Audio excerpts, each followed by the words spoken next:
सच्चिदानन्दरूपाय विश्वोत्पत्त्यादिहेतवे तापत्रयविनाशाय श्रीकृष्णाय वयं नमः।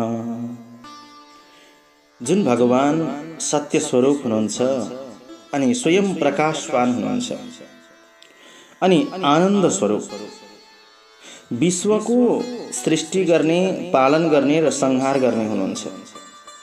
त्यस्तै प्रकारले तीनै प्रकारको तापलाई नाश गर्ने तापत्रय विनाशाय यस्ता परम प्रभु परमात्मा भगवान श्री कृष्णलाई हामी सबै नमस्कार गर्दछौँ। उनी भगवान श्री कृष्णको चरण कमलमा कोटि कोटि नमन अर्पण गर्दछु। हजुर, सत्यमार्ग युट्युब च्यानलबाट जोडिनु हुने पुरुषोत्तम मास महात्म्य कथा श्रवण गर्नका निमित्त उपस्थित हुनुहुने हजुरहरू तमाम आमा बुवा दाजुभाइ दिदी बहिनी हजुरहरू सम्पूर्णमा म कार्यक्रम प्रस्तोता कृष्ण कोइरालाको तर्फबाट सर्वप्रथम जय श्री राधे, जय श्री कृष्ण अर्पण गर्न चाहन्छु। दर्शक महानुभावहरू, हिजो हामीले द्वितीय अध्याय यानि कि भाग 2 दोस्रो अध्यायको दिव्य कथा श्रवण गर्यौं अनि आज अब हामी तेस्रो अध्यायको कथा श्रवण गर्नेछौँ। हजुरको माया ममता पाइ नै रहेको छु र यसरी नै माया ममता गरिराख्नुहोला। जति माया ममता हजुरले दिनुहुन्छ त्यति नै मन पनि आनन्द हुँदो रहेछ अनि खुसी पनि लाग्दो रहेछ।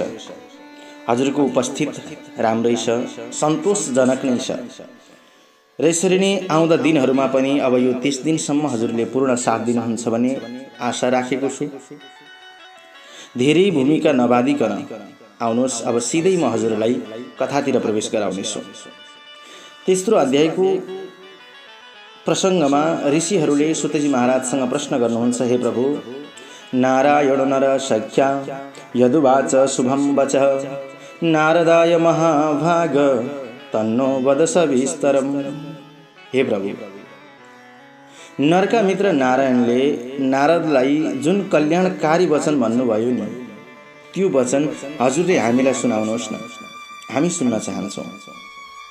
भन्दा सुतजी महाराज भन्नुहुन्छ, हे ब्राह्मण श्रेष्ठ हो, भगवान नारदलाई नारायणले जुन वचन सुनाउनु भएको थियो र जुन वचन भगवान श्रीकृष्णले स्वयं युधिष्ठिर महाराजलाई सुनाउनु भएको थियो, म त्यही कुरा हजुरलाई सुनाउँछु। ध्यान दिएर सुन्नुहोस्। धेरै अगाडिको कुरा हो। एकचोटि भगवान श्रीहरि, भगवान श्रीकृष्णले राजा युधिष्ठिर, जो कसैलाई पनि आफ्नो शत्रु मान्दैनथे, सबैलाई मित्र भाव राख्थे, उनलाई मार्न आउने गाली गर्ने व्यक्तिलाई पनि उनले सधैँभरि मित्र नै हो भनेर आफ्नो दृष्टिले हेर्थे। तर के गर्ने, शत्रु नै नभएका धर्मात्मा राजा युधिष्ठिरलाई पनि छल गर्न अति सिपालु धृतराष्ट्रका दुष्ट छोराहरूले जुवामा जिते अनि सबैका अगाडि अग्निकुण्डबाट उत्पन्न भएकी धर्मात्मा द्रौपदीलाई दुष्ट दुशासनले पनि जगल्टाउँदै घिसार्दै लिएर आयो त्यो सभामा। सबै चिज हारिसकेपछि अब पाण्डवहरूले द्रौपदीलाई पासोमा राखे, तिनलाई पनि घिसार्दै लिएर आयो। उनले लगाएका लुगाहरू सबै तान्न थाल्यो, हातका चुरा फुटाइदियो, रुन थालिन्, कराउन थालिन्, चिच्याउन थालिन्। आज कसैले पनि उनलाई बचाएन। स्वयं भीष्म पितामहसँग ऊ पनि गइन्, उहाँले पनि बचाउनु भयो। धृतराष्ट्रलाई गएर भनिन्, द्रोणाचार्य जति पनि सन्त महापुरुष विद्वान हुनुहुन्थ्यो सबै ठाउँमा पुगिन् उनी हात उठाउँदै, भगवान बचाउनुहोस् भनेर। तर दर्शक महानुभावहरू, कसैले पनि द्रौपदीलाई बचाएनन्। अनि अन्तिममा गएर अब कोही छैन। भनिन्छ नि, जब कोही नहीं आता मेरा श्याम आते हैं, वो दुख के दिनों में बड़े काम आते हैं। जब संसारमा कोही आउँदैन त्यतिखेर हामीलाई साथ दिने भनेको उनी परमात्मा भगवान श्रीकृष्णलाई उनले पुकार गरे। भगवान, अब हजुरकै हातमा छ मेरो जीवन बचाउने र मार्ने, हजुरको जिम्मा भनेर जब उनले दुईटै हात उठाइन् त्यतिखेर भगवानले बचाउनु भयो। भनिन्छ यदि भगवानलाई एउटा हातले नमस्कार गर्यो भने भगवानले भन्नुहुन्छ अरे कि योसँग अर्को हात बलवान छ भन्ने घमण्ड गरिरहेको छ, त्यसैले म यसलाई हेर्दिन। जुन दिन यसले दुईटै हात उठाएर मेरो शरण पर्दछ त्यो दिन यसको म सम्पूर्ण दुःख कष्ट नाश गरिदिन्छु भनेर भगवानले भन्नुहुन्छ अरे। त्यही भएर हामी राधे राधे भन्दा हात उठाउँछौँ किनकि हे प्रभु दुईटै हात उठाएर मेरो जीवन हजुरको शरणमा अर्पण गरेको छु भन्नका निमित्त। एउटा हातले उनले आफ्नो वस्त्र समाइरहेकी थिइन्, अर्को हातले भगवानलाई पुकार गरिरहेकी थिइन्, तर भगवानले हेर्नु भएन। जब उनले आफ्नो लाज सम्पूर्ण चिज त्यागिदिन्, लज्जा मोहम परित्यज्य, लज्जा पनि त्यागिदिन्, मोह पनि त्यागिदिन्, त्यतिखेर भगवानले उनलाई बचाउन गए। त्यसपछि राज्य त्यागे, युधिष्ठिरहरू वनवासतिर गए, काम्यक नाम गरेको वनमा गए, जहाँ पृथुका छोरा पाण्डवहरूले अत्यन्तै दुःख पाए। वनका फल खाने गर्थे, जङ्गलमा बस्ने गर्थे, साह्रै दुःख। जनावरहरूको राजा हात्ती जस्तै सबै पाण्डवहरूको शरीरमा सबैतिर रौँ उम्रिन थालेको थियो। अनि एक दिन ती दुखी पाण्डवहरूलाई हेर्नका निमित्त देवकीका छोरा स्वयं भगवान श्रीकृष्ण अनेक सन्त महापुरुषहरूको साथमा त्यो ठाउँमा पुग्नुभयो। जब काम्यक वनमा पुग्नुभयो, काम्यक वनमा भगवान श्रीकृष्णले 5 पाण्डवलाई देख्नुहुन्छ त यस्तो दुःख जीवनमा कसैलाई पनि यो दुःख नपरोस्। मरेको शरीरमा प्राण आए झैं उनीहरूको शरीरमा पनि केही प्राण आयो, राहत भए जस्तै लाग्यो। एकाएक पाण्डवहरू जराग सुरुक उठ्न थाले, प्रेमले विह्वल भए, भगवान श्रीकृष्णलाई अङ्कमाल गर्न थाले। लाला आज कति दिनमा तिमीले दर्शन दियो। भक्तिपूर्वक हरिका दुवै चरणमा मन लगाए, ढोग्न थाले। बिचारी द्रौपदी एउटा कुनामा बसेर रोइरहेकी थिइन्, उठ्न सकिरहेकी थिइनन्। मनमा असहाय पीडा थियो। कसलाई सुनाम, कसलाई भन्नु, कसले हेर्छ र? रुरु मृगको छाला बेरिएको थियो, धुलाले सबै धुस्रे फुस्रे भइसकेकी थिइन्। चारैतिर रौँ उम्रिएको त्यस्तो दुःख कष्ट पीडा भगवान श्रीकृष्णले हेर्न सक्नु भएन। दर्शक महानुभाव, हे पार्थ यानी कि पृथुका छोरा, तिमीहरूलाई यस्तो दुःख? द्रौपदी पनि पातले दुब्ली भइसकेकी रहेछिन्। जब उनीहरूको त्यस्तो दुःख देख्नुभयो, भगवानले जब आफ्नो भक्तलाई कसैले दुःख दिन्छ, कसैले कष्ट दिन्छ भने भगवानलाई रिस उड्छ। किनकि भगवान स्वयं हामीलाई बचाउनको निमित्त आउनुहुन्छ,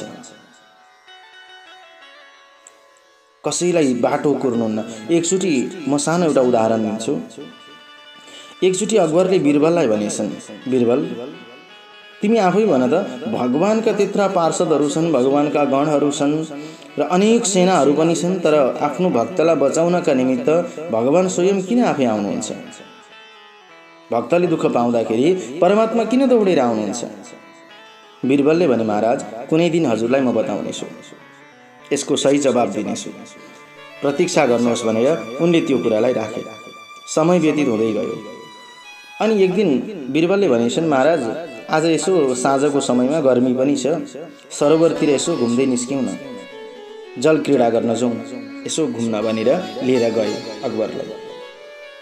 अकबर बिरबल त्यहाँ अरू ठुला ठुला जति पनि त्यो ठाउँका त्यो क्षेत्रका व्यक्ति ठुला पद प्रतिष्ठामा थिए, सबैलाई साथमा लिएर गए। त्यहाँ डाक्टर पनि थियो, वकिल पनि थियो, अरू पनि जति व्यक्ति थिए त्यहाँ सबै नाउँमा बसे, एउटा डुङ्गामा बसेर सरोवरमा हिँड्न थाले। तर उता बिरबलले अघि एउटा के चलाखो बुद्धि गरेका थिए भने, जुन व्यक्तिले अकबरको बच्चा सानो बच्चालाई हेर्ने गर्थ्यो त्यो व्यक्तिलाई पैसा दिएर एउटा मोमको अकबरको बच्चा जस्तै अनि त्यसलाई कपडा पनि त्यस्तै प्रकारको लगाइदिएर लिएर आउनु है भनेर उनले बताएका थिए, किनकि बिरबललाई त जवाब दिनु थियो। अनि जब उनीहरू त्यो डुङ्गामा बसेर जलक्रीडा गर्न थाले, त्यो बच्चालाई बोकेर त्यो पाले पनि आइपुग्यो। अकबरले हेरे, अरे यो साँझको समयमा बाबुलाई लिएर कहाँ निस्किँदैछ? उनलाई अचम्म लागिरहेको छ। ऊ अरूसँग बोलेका छैनन्, ध्यान उनको त्यता छैन, बच्चातिर छ। हेर्दा हेर्दै एकाएक ऊ त्यो पोखरीमा डुब्न पुग्यो, खुट्टो चिप्लेर लड्यो। अकबर जुरुक्क त्यहाँबाट उठे, हाम फाले गएर त्यो बच्चालाई निकाल्छन्। निकाल्दाखेरि त आफ्नो बच्चा छैन, त्यहाँ त मोमको पुतली छ। गाली गरे, मसँग यस्तो मजाक गर्छस्? उसले भन्यो, महाराज मैले होइन, बिरबल महाराजले भन्नुभएको थियो। बिरबललाई सोधे, बिरबल तिमीले मसँग यसरी मजाक गर्ने हो, तिमीलाई अलिकति डर भएन?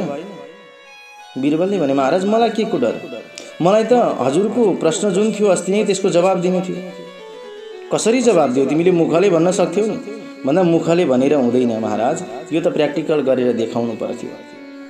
तपाईले भन्नुभएको थियो नि, भगवान दौडेर किन आउनुहुन्छ आफ्नो भक्तलाई बचाउन?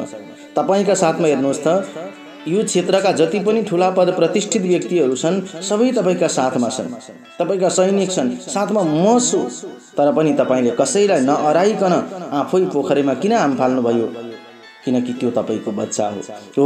त्यस्तै भगवान पनि आफ्नो बच्चालाई बचाउनका निमित्त आफै दौडेर आउनुहुन्छ। जसरी आज भगवान श्रीकृष्ण युधिष्ठिरहरूले दुःख पाएको देखेर युधिष्ठिरहरूको साथमा काम्यक नाम गरेको वनमा पुग्नुभयो। तर दर्शक महानुभावहरू, भगवानको त्यो दुःख भित्र हृदयले सहन सकेर भगवानको क्रोध निस्किन थाल्यो। अनि आज जब भगवान यस्तो विकराल रूप बनाउनु भयो प्रभुले, अर्जुनले देखे, उनले हेर्न सकेनन्। गएर भने, हे प्रभु, हे कृष्ण जगतां नाथ, नाथ नाहं जगत वही, त्वमेव जगतां पाता, मां न पासि कथं प्रभु। हे कृष्ण, हे नाथ, म जगतबाट बाहिर छैन प्रभु, तपाईं नै जगतको रक्षा गर्नेवाला हुनुहुन्छ। के मेरो रक्षा गर्नुहुन्न भगवान? जसले क्रोधी आँखाले हेर्दैखेरि ब्रह्माको पनि पतन हुन्छ, त्यस्ताको क्रोधले के हुन सक्दैन? यो कुरा कसले जान्दछ? के हुने हो अब? हे संहार गर्नेवाला प्रभु, यो क्रोधलाई नाश गर्नुहोस्। हे परमपिता, जति सक्नुहुन्छ चाँडो यो रिसलाई शान्त गर्नुहोस्। वेद वेदाङ्गहरूका बीजका पनि बीज कृष्ण, तपाईलाई म मेरो हृदयदेखि नमस्कार गर्छु। सृष्टिकर्ता तपाईँ हुनुहुन्छ, पालनकर्ता तपाईँ, संहारकर्ता पनि तपाईँ नै हो। जब तपाईँ नै सबै प्रकारको मङ्गलका माङ्गल्य मङ्गलकर्ता हुनुहुन्छ भने सनातन धर्मको बीज रूप हुनुहुन्छ तपाईँ। त्यसकारण तपाईँ एउटाको अपराधले गर्दा आज सारा संसारलाई तपाईले यसरी नाश गर्न त मिल्दैन। हे भगवान, सकथम स्वकृतम हनियाद विश्वमेकापराधतः मशकान भस्मसात कर्तुम को वा दहति मन्दिरम। हे प्रभु, को यस्तो व्यक्ति होला जो मच्छरहरूलाई मार्नका निमित्त, खरानी बनाउनका निमित्त आफ्नो घरलाई नै जलाउँछ? कोही हुँदैन। हे भगवान, भनेर अर्जुनले आज प्रार्थना गर्न थाले। नारायणले भन्नुभयो, हे नारद, अरूको वीरतालाई बेकामे बनाउने अर्जुनले नै भगवान श्रीकृष्णलाई यति निवेदन गरेपछि भगवानले आफ्नो रिसलाई शान्त गर्नुभयो। आफू पनि चन्द्रमा जस्तै शान्त भएर निस्किनुभयो। हरि क्रोधम निरस्यासो सौम्यो भूत चन्द्रमा इव। भगवान चन्द्रमा जस्तै शान्त भएर बस्नुभयो। अनि भगवानलाई शान्त देखेर सबै पाण्डवहरू ढुक्क भए। प्रेमले हर्षले गदगद भए, सबैले पूजा गरे। अनि भगवानलाई त्यही काम्यक नाम गरेकै वनमा राखेर त्यहीका कन्दमूल जुन फलहरू छन् तिनै फल अर्पण गरे। भगवानले त्यो ग्रहण गर्नुभयो। दर्शक महानुभावहरू, भगवान कहिले यो भन्नुहुन्न कि मलाई मेरो भक्तले के चिजमा दिँदैछ। भोजन मलाई यदि कुनै भक्तले दिन्छ भने केमा दिन्छ? थालमा दिन्छ कि टपरीमा दिन्छ कि पातामा दिन्छ कि हातमा दिन्छ कि हैन, कस्तो प्रकारको चिजमा दिन्छ त्यो भन्नुहुन्न। भगवान मात्रै यति हेर्नुहुन्छ कि मेरो भक्तको भाव कस्तो छ। सुतजी महाराज भन्नुहुन्छ, हे सौनक, अनि अर्जुनले प्रश्न गरे भगवानसँग, प्रभु, सारा लोकको कल्याण गर्ने, रमाउने, हँसिलो वक्ताहरूमा श्रेष्ठ भगवान श्रीकृष्णले पाण्डवहरूको हित हुने वचन अर्जुनको कुरा सुनेर भन्नुभयो, हे राजन, हे अर्जुन, अब मेरो कुरा सुन्नुहोस्। हजुरहरूले अपूर्व यो साह्रै राम्रो प्रश्न सोध्नुभयो हो। आफ्नो घरलाई जलाएर कसैले पनि मच्छरलाई मार्दैन, तर त्यसको उत्तर भन्न मलाई आँट आइरहेको छैन अर्जुन। तर पनि तिमी मेरा एक मित्र हौ, तथापि वक्ष्ये मित्रत्वाद भक्तत्वाद च तव अर्जुन। मेरा मित्र हौ र मेरा अति नै भक्त छौ, त्यसकारण म तिमीलाई भन्छु सुन, सावधान भएर सुन। चैत्र आदि गरिएका जुन 12 महिना छन् नि, निमेष प्रत्येक महिनाका दुवै पक्ष, घडीहरू, प्रहर, रात्रि, ऋतु, मुहूर्त, दुवै अयन, वर्ष, चारै युग, परार्धसम्मका जुन अरू समय छन्, नदी, समुद्र, दह, कुवा, वापी, कुण्ड, लहरा, औषधि, रुख, वनस्पति, नगर, गाउँ, पर्वत, महानगर र जति अरू सबै छन्, ती सबै मूर्तिमान छन्, अर्थात् शरीरधारी छन्। आफू र आफ्नो अधिष्ठात्री स्वामी देवताको योगको महात्म्यले गर्दा यी सबै सौभाग्यशाली यानी कि भाग्यमानी छन्। हे अर्जुन, कुनै एउटा समयमा भगवान श्रीहरिले एउटा रूप लिनुभएको थियो, नरसिंह अवतार, नरसिंह। हिरण्यकश्यपलाई मार्नको लागि नरसिंह अवतार लिनुभयो, भक्त प्रह्लादलाई बचाउनको लागि। त्यतिखेर एउटा महिना उत्पन्न भएको थियो जसको नाम थियो मलमास, किनकि त्यो अनर हो मलमासोयम रवि संक्रमवर्जितः। त्यो मलमास उत्पन्न भयो, सारा लोकले त्यसलाई नराम्रो वचन बोले, निन्दित गर्न थाले।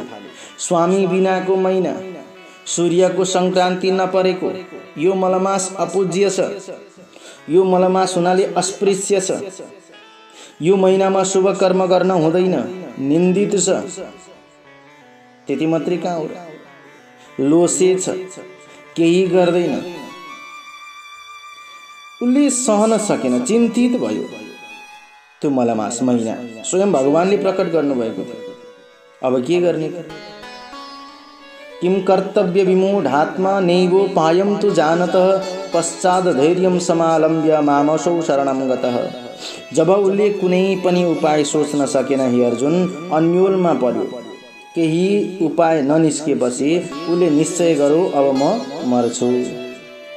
किनकि जब व्यक्तिले चारैतिरबाट दुःख हुन्छ, कष्ट हुन्छ, पीडा हुन्छ, आफ्नो व्यवहारहरू केही मिल्दैन, त्यतिखेर अन्तिममा सोच्छ के त भन्दाखेरि मर्न। व्यक्तिले के सोच्छन्? मर्नुपर्छ। तर मरेर कहिले पनि कुनै चिजको समाधान हुँदैन दर्शक महानुभाव। बाँचेर गरेर देखाउनुपर्छ। दुःख कसलाई आइपर्दैन। स्वयं भगवान श्री राम पनि वनवास जाँदाखेरि कति दुःख भोग्नु पर्यो। राजा दशरथले कति दुःख भोग गरे, आफ्नो पुत्रको वियोगमा देह त्याग्नु पर्यो। भगवान श्रीकृष्ण पनि आज कारागारमा जन्मिनु भयो, त्यहाँ पनि दुःख छ। भने दुःख कसलाई छैन यो संसारमा? हरेक प्रकारका व्यक्ति दुखी छन्। कोही तन दुखी, कोही मन दुखी। धन बिन रहत उदास, थोड़े थोड़े सब दुखी, सुखी राम के दास। कोही तन दुखी, कोही शरीरबाट दुखी छन्। अब कसैलाई शरीर होचो भयो भनेर चिन्ता छ, कसैलाई अग्लो भयो भनेर चिन्ता छ, कसैलाई दुब्लो भयो भनेर चिन्ता छ, कसैलाई मोटो भयो भनेर चिन्ता छ। अनेक प्रकारको दुःख शरीरबाट छ।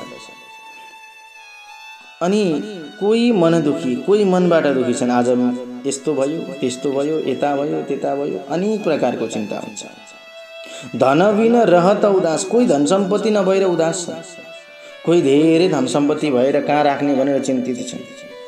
थोड़े थोड़े सब अलिअलि गरेर संसारमा सबै दुखी छन्। दुखी नभएको को छ यो संसारमा? केवल सुखी भनेको त एउटै मात्रै छ, सुखी राम के दास, जसले सारा संसार चराचर जगतलाई नै केही होइन भनेर केवल भगवानको शरणको दास बनेको छ। दर्शक महानुभावहरू, त्यो मात्रै सुखी छ, अरू कोही पनि सुखी छैन। सुखी हुनको लागि त हामी भित्रको जुन भित्री हृदय छ, जुन मन छ नि, त्यो मनलाई पहिले हामीले सफा शुद्ध बनाउनु पर्छ। कुनै पनि चिजमा आसक्ति राख्नु हुँदैन। जब कुनै चिजमा आसक्ति बढ्न थाल्छ त्यतिखेर मन विचलित हुन्छ।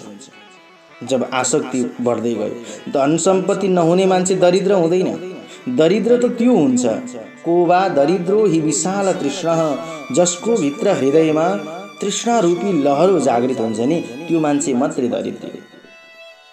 धन सम्पत्ति नभएर कोही दरिद्री हुँदैन। तृष्णा रूपी लहरो, जग्गा छैन जग्गा भयो हुन्थ्यो, जग्गा भयो, अब यो जग्गामा घर बनाउन पाए हुन्थ्यो, घर भयो, अब घर त बन्यो, एउटा गाडी किन्न पाए हुन्थ्यो, बाइक किन्यो, अब बाइकले भएन कार किन्न पाए हुन्थ्यो, कार किन्यो। अरे कति सम्पत्ति हुँदा पनि यो मनलाई कहिले पुग्दैन। यो तृष्णा रूपी लहरो जुन छ त्यो पलाइरहन्छ, उम्रिरहन्छ अनि त्यसले गर्दाखेरि हामीहरूको जीवन दरिद्री भएर बस्छ। शास्त्रले त्यसलाई दरिद्र भनेको छ जसको भित्र हृदयमा तृष्णा रूपी लहरो छ। धन नहुने निर्धन हुन्छ तर तृष्णा रूपी लहरो हुने मान्छे दरिद्री हुन्छन्। त्यसैले पीर मान्न कसैले पनि हुँदैन। जे हुन्छ राम्रोको लागि नै हुन्छ तर त्यो चिजलाई आफूले कसरी सम्हाल्न सकिन्छ विचारचित आफूले गर्नुपर्छ है। किनकि सोच्ने विचार गर्ने मन भगवानले दिनुभएको छ। सोच विचारलाई नै स्वच्छ राख्न सकेन, कमजोरी बनायो भने त्यो सोच विचारले गर्दा नै मान्छेको दिमागी हालत खराब हुन्छ। आज मलमासको पनि त्यही भयो। भगवानले मलाई उत्पन्न गर्नुभयो, दुष्टलाई संहार गर्नुभयो, भक्तलाई बचाउनुभयो, मलाई छोडिदिनु भयो। अब मलाई हेला गर्न थाल्यो अरू 12वटा महिनाले। किनकि समाज पनि त्यस्तै हो नि। समाजमा जब हामी पाइला टेक्छौँ, राम्रो काम गर्दै गयो, उहाँ कसैले वास्ता गर्दैनन्, यदि सानो कतै गल्ती भयो भने समाजले के गर्छ? खुट्टो तान्न थाल्छ।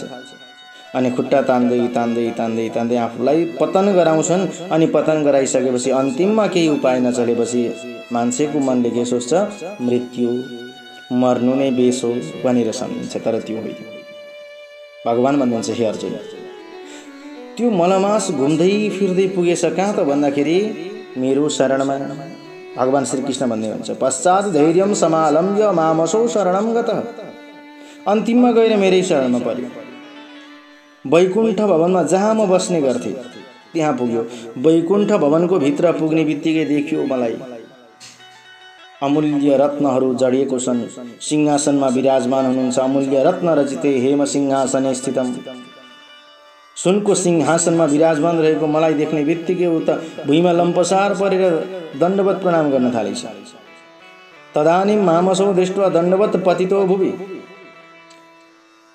अनि घुँडा मारेर बस्यो, दुवै हात जोडो, नम्र भएर आँखाबाट बरर आँसुका धारा बग्न थाल्यो। धैर्य धारण गरेर गदगद वाणीले आज भगवानको अगाडमा भगवानको शरणमा गएर उसले अनेक प्रकारका स्तुति गर्न थाल्यो। भगवानलाई सम्झिन्छ। बारम्बार मनमनै भन्छ प्रभु म सारा संसारबाट अपहेलित भए, चराचर जगतबाट मलाई हेला गरे।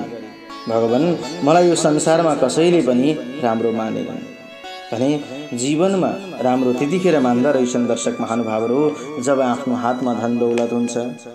जुन दिन धन दौलत सकिन्छ त्यो दिन सबैले हेला गर्छन्। सुतजी महाराज भन्नुहुन्छ हे ब्राह्मण श्रेष्ठ हो। यति भनिसकेपछि बद्रीनाथ महामुनि नारायण चुप लाग्नुभयो। अनि ती कुराहरू सुनेर भक्तहरूलाई दया गर्ने नारद मुनिले फेरि सोध्नुभयो प्रभु यस्ता प्रकारले आफ्नो पूर्ण कलाले विराजमान भगवान विष्णुको निर्मल भवनमा गएर भक्ति मात्रै पाइने ठाउँमा जुन संसारका ऋषि महर्षि योगी तपस्वीहरूले हतपत दर्शन गर्न नपाउने स्थान त्यो वैकुण्ठमा आज स्वयं मलमास पुगेर के भन्यो त भगवानसँग भनेर आज नारदले प्रश्न गर्नुभयो पुनः भगवानसँग। दर्शक महानुभावहरू अब मलमासले भगवानसँग के प्रश्न गर्यो र कस्तो प्रकारको प्रश्न गर्यो ती सम्पूर्ण कथाहरू हामी भोलिको प्रसङ्गमा श्रवण गर्नेछौँ। आज तेस्रो अध्यायको कथा यही पूर्ण हुन्छ। अब भोलि मलमासले सोधेका प्रश्नहरू जति छन् ती सम्पूर्ण प्रश्नको जवाब भगवान स्वयं श्रीकृष्णले उसलाई जवाब दिनुहुनेछ। वैकुण्ठ भवनमा पुगिरहेछ आज मलमास। त्यहाँ गएर भगवानसँग उसले गरेका प्रश्नहरूको सम्पूर्ण विवरण हामी भोलिको प्रसङ्गमा श्रवण गर्नेछौँ। आजलाई पनि यति नै धेरै भिडियो पनि लामो भइसकेको छ। त्यसैले मैले प्रत्येक दिन भन्ने गरेको छु कि प्रत्येक दिन 20 मिनटको समय हामीले छुट्याउनुपर्छ भगवानको भक्तिको लागि। जाँदा जाँदै हजुरलाई धेरै धेरै धन्यवाद र जति पनि जुन जुन ठाउँबाट जोडिनु भएको छ हजुरहरू सबैलाई साधुवाद नमन अर्पण गर्न चाहन्छु। दर्शक महानुभावहरू, आजको बसाइबाट म कार्यक्रम प्रस्तुता कृष्ण कोइराला पनि बिदा हुन्छु।